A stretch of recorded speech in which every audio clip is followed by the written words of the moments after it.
سلام به همگی، امیدوارم حالتون خوب باشه. من میاد هستم و توی این قسمت از بازی تاک قراره با هم به بررسی یه سوزلایک جذاب از یه استودیوی کوچیک بپردازیم. مورتال شل، یه بازی اکشن نقش آفرینی عمیق که توانایی شما رو در یک جهان ویران شده به چالش میکشه. بازی که توسط استودیوی کولسیمتری و تنها توسط 15 نفر ساخته شده. کولسیمتری با الهام از برخی ویژگی‌های سوزلایک‌های دیگه و ترکیب مناسبشون با هم یه بازی جذاب و چالش برانگیز رو تولید کرد که در سال 2020 توسط پلی استک منتشر شد. در ادامه با بررسی این بازی همراه من باشید.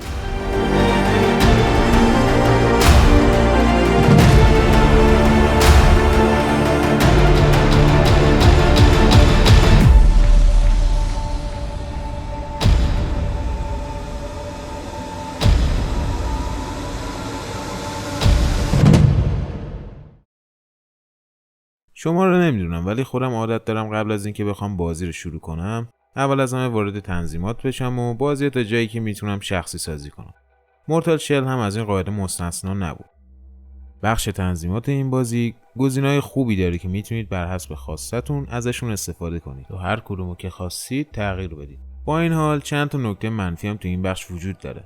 اول اینکه توی بخش تنظیمات هیچ توضیحی برای آپشن مورد نظر وجود نداره که خب نقص بزرگی هم محسوب نمیشه ولی بودنش بهتر از نبودنشه. مورد منفی دیگه توی بخش کنترلر که هیچ گزینه‌ای برای شخصی سازی دکمه‌ها وجود نداره و شما مجبورید از حالت پیش‌فرض استفاده کنید. بریم سراغ بررسی اصل کاری، یعنی خود بازی. بازی دارای گرافیک خوب و قابل قبولیه که البته یه سری ایرادات ریزی هم داره ولی به لطف نورپردازی خوب بازی این ایرادات تا حد زیادی غیر قابل تشخیصن. اما همین نورپردازی هم بعضی جا خودشون دارای مشکلن. از دیگر ایراداتی که میشه به بخش گرافیک گرفت کیفیت پایین تکسچر شخصیت اصلی و بافت چمنهای داخل بازیه. در عوض صداگذاری بازی به شدت عالی کار شده و راه رفتن روی سطوح مختلف مثل آب، گل، سنگ، صدای ضربات به دشمنان و سطوح سخت و همینطور صداگذاری NPC ها به بهترین شکل ممکن انجام شده. نه تنها این بلکه راه رفتن روی ظروف و گیتاری هم که روی زمین افتاده منجر به برخاستن صدا ازشون میشه. حالا که صحبت از گیتار شد باید بهتون بگم که علاوه بر دشمنان شما هم میتونید با تهیه گیتار ازش استفاده کنید. نکته جالبی که کولسیمتری بهش توجه کرده اینه که NPC ها به گیتار زدن شما واکنش نشون میدن و همراهیتون میکنن.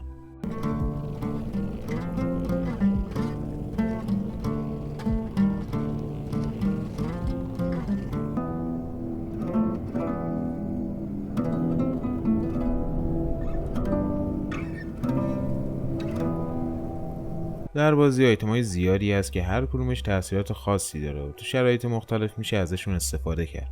یکی از ویژگی‌های جذاب بازی اینه که بازی از سیستم آشنایی با آیتم‌ها استفاده میکنه.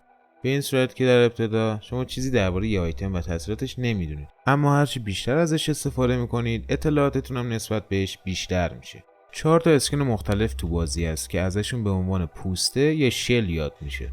هر کدوم از شل ها ویژگی‌های مختلفی دارن و میشه گفت کلاس‌های مختلف بازی محسوب میشن. 5 سلاح مختلف هم در بازی وجود داره که مثل شل ها دارای ویژگی‌های مختلفی هستند. هر کدوم از شل ها و سلاح ها به صورت مجزا قابل ارتقا هستن. بازی حالت ارتقای کاراکتر به صورت لول آپ رو نداره و شما فقط میتونید با خرید هر ابیلیتی اون رو برای کاراکترتون فعال کنید. نکته جالب در این باره اینه که با هر آپگریدی که برای هر پوسته انجام بدید بخشی از گذشته اون کاراکتر براتون بازگو میشه. نه فقط این بلکه وقتی با شل جدید به سراغ یکی از NPC ها برید شاهد دیالوگای جدیدی خواهید بود. You wear a familiar face, or should I say, a distinct lack thereof. Where did you find him, family? بازی از نظر تنوع محیطی خوب عمل کرده و چندین محیط مختلف تو بازی قرار داده شده.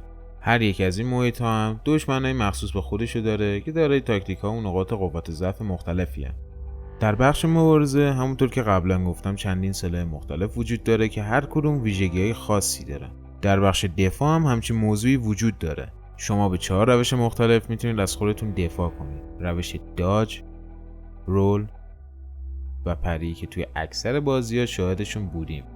4مین حالت دفاعی که یکی از ویژگی‌های منحصر به فرد و جذاب بازی هم محسوب میشه دفاع هاردن نام داره. با این دفاع کاراکتر به سنگ تبدیل میشه و ضربه وارد شده بهش هیچ تأثیری نداره. در جای جای منطقه طلایی هست که اگه حواستون رو جمع نکنید شما رو توی دردسر میندازن. البته شما هم میتونید از همین طلا بر علیه دشمناتون استفاده کنید و اونا رو گیر بندازید. علاوه بر طلا، دشمنا هم در برخی از مکان‌ها مخفی میشن و با ورودتون شما رو غافلگیر میکنن. از بزرگترین ایراداتی که میتونم به بازی بگیرم وجود نداشتن هیچ نقشه یا راهنمایی که خیلی مواقع منجر به گم شدن بازیکن توی جهان بازی میشه. علاوه بر این بازی قابلیت فست تراول هم نداره و برای جابجایی از یه منطقه به منطقه دیگه باید کل اون مسیر رو دوباره طی کنید. اگه بخوام بازی از نظر فنی بررسی کنم، باید بگم که فریم ریت بازی به جز چند مورد خوب و باثباته و تجربه روونی از بازی خواهید داشت. از این موارد میشه به موقعی اشاره کرد که داخل محیط‌های مه‌آلود هستید. حمله بعضی از دشمنان هم میتونه برای چند لحظه باعث افت فریم بازی بشه. هر لودینگ بازی بین 20 تا 30 ثانیه زمان میبره و توی این مدت هم اطلاعاتی از آیتم‌های گوناگون بهتون نمایش داده میشه. انیمیشن‌های داخل بازی خوب کار شده و مشکل خاصی هم ندارن. فیزیک بعضی از تناب‌های داخل بازی داره مشکلن و هر موقع از بازی هم که به محلشون برگردید لرزش تناب‌ها رو مشاهده میکنید. سیستم لاکان بازی هم بعضی وقتا خنگبازی در میاره و به جای قفل کردن روی دشمنی که نزدیک‌تره روی دشمنای پشت سری یا کناری‌ها قفل میکنه. فیزیک لباس ها هم به خوبی کار شده و موقع راه رفتن، دویدن و جنگیدن به خوبی واکنش نشون میده. اما همینجا هم به خاطر یه بی‌دقتی وقتی دارید از آسانسور استفاده میکنید بازی جوری عمل میکنه که انگار دارید سقوط میکنید. دو تا از مشکلایی که خیلی کم احتمال اتفاق افتادن دارن و ممکنه شما اصلا اونا رو تجربه نکنید. اول اینکه دکمه هاردند شما ممکنه در میانه بازی از کار بیفته. این مشکل فقط برای هاردن اتفاق میفته و دکمه مورد نظر در بقیه بخشا مثل تنظیمات اینونتوری به خوبی عمل میکنه. دومین مشکل هم موقع استفاده از سلاح همر اند چیزل براتون اتفاق میفته که موجب غیب شدن سلاح توی دستتون میشه. البته مشکلی توی روند بازی براتون پیش نمیاد و شما همچنان میتونید مثل قبل به دشمنان ضربه بزنید. این مشکل بعد از مدتی هم خودش رفع میشه. نوبتی هم باشه نوبت میرسه به جمع‌بندی و امتیازدهی. ببینیم با این مواردی که گفته شد بازی ارزش تجربه کردن داره یا بهتره اصلا سمتش نریم. قبل از اینکه بخوام شروع کنم باید بگم از اونجایی که بازی بخش داستانی خاصی نداره و بیشتر گیم پلی محوره، بخش داستانی رو از نمره‌دهی حذف میکنم و بازی رو با توجه به بخش‌های دیگه میسنجم.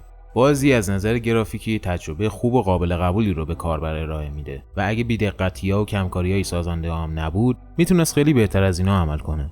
من به بخش گرافیک نمره 7 رو میدم. از طرفی هم کل سیمتری توی بخش صدا سنگ تموم گذاشته و صدای راه رفتن، ضربه زدن و صداگذاری شخصیت‌ها رو به بهترین شکل ممکن انجام داده و اگه به این بخش نمره کامل ندم در حقش ظلم کردم. در بخش گیم پلی بازی با وجود تمامی جذابیت‌ها و ویژگی‌های منحصر به فردی که داره از یه سری مشکلات هم رنج میبره. با توجه به این مسائل من نمره 7 رو برای این بخش در نظر گرفتم. میانگین نمره به دست اومده از بخش‌های مختلف عدد 8 رو نشون میده که به نظرم نمره عادلانه‌ای برای این بازیه.